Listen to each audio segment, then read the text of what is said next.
তো আজ আপনাদের একটা মাদার টেরেসার ছবি এঁকে দেখাচ্ছি। তো কেমনভাবে আউটলাইনটা ড্র করছি দেখতে থাকুন।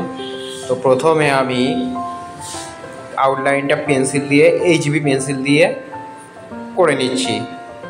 তো আপনারা যে কোনো পেন্সিল দিয়ে করতে পারেন, আমি HB দিয়ে করছি 8 লাইনের। তো আস্তে আস্তে আউটলাইনটা হচ্ছে, আর এটা আমি পেন্সিল শেডিং করব। তো পাশে দেখতে পাচ্ছেন রেফারেন্সটা আমি আলাদা মোবাইল থেকে দেখে দেখে করছি। তো এভাবে হচ্ছে। তো এবার আমি পেন্সিল শেডিং শুরু করে দিয়েছি।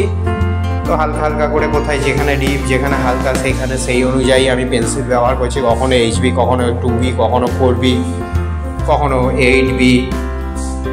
আর তো এইভাবে আমি বিভিন্ন পেন্সিল ব্যবহার করে তো মাদার টেরেসার ছবিটা ফুটিয়ে তোলার চেষ্টা করছি। আর মাদার টেরেসার হাতে একটা বাচ্চা শিশু, তো তার দুজনকেই আমি ভালোভাবে ফুটিয়ে তোলার চেষ্টা করছি। আমার যেটুকু সামর্থ্য, তো সেই মতো আমি চেষ্টা করছি।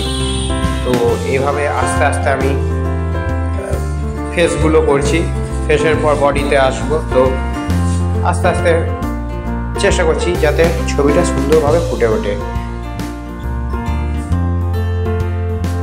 এবার বাচ্চাটার বডিটা করছি।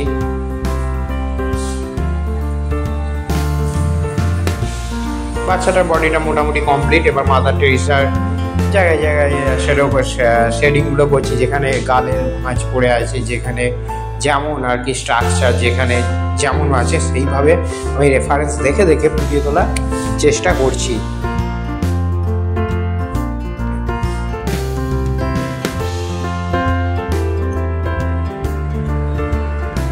তো আমার ছবি মোটামুটি কমপ্লিট হতে চলেছে। আর ব্যাকগ্রাউন্ডটা একটু করে দিচ্ছি হালকা শেডিং। তো মোটামুটি কমপ্লিট হয়ে গেছে।